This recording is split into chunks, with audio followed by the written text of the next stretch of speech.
All right, we want to get to a developing story this morning because obviously some of this is what protesters, those in the trucker convoy, have been calling for. And of course, it's been causing major issues in Ottawa and now at border crossings. Here's Global's Sean O'Shea. He joins us this morning from one of North America's busiest crossings, the Ambassador Bridge, which of course connects Windsor to Detroit.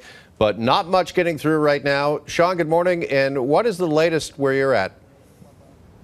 Jeff and Carolyn, good morning. The latest is the pickup hockey game behind me. I'm not sure what the score is, but they've been doing that for the last half hour or so. Part of this sort of very festive atmosphere here among the protesters who have been camped out here since Monday. But the reality is, the most important part of this is that trucks are not able to get into Canada from the United States. You're right, this is the big one. This is the big bridge. About 27% of all economic activity between the two countries from a trade perspective crosses this bridge. And so it is very significant. And since Monday, no traffic coming into Canada. The bridge has, the trucks that would normally come across here have had to divert to another bridge at Sarnia, Ontario, about 2 hours from here. It's much smaller. It doesn't have the capability to handle as much of this traffic. But really, without this bridge, without this key crossing point, Canadian businesses, whether you're making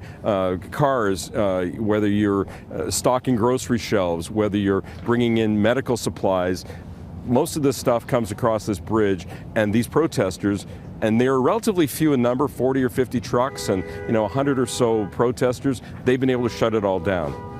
Yeah, what it is doing to the shipment of goods, I mean, the last couple of years, it has already been bad enough. This is just adding insult to injury. I don't know if my fridge is in one of those trucks because, I've been waiting a year for that fridge. And the appliance store where I bought it, they haven't been able to make a sale because they're waiting for all of these appliances to come in.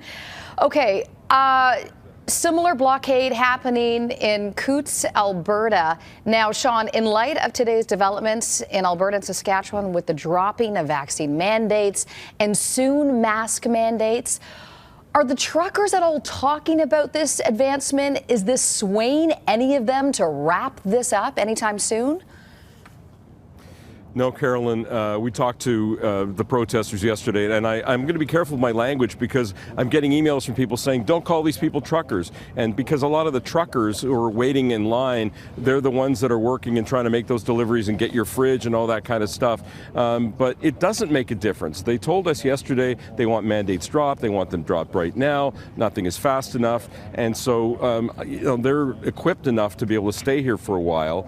You laid it all out, what different provinces are doing and starting to do, but they're making this point that they want it all done right now. And they have the upper hand because they got in here, they got set up, and from a policing perspective, we can talk about that if you want, but they're in position here, and unless somebody requires them to leave, they've said they're not going to leave.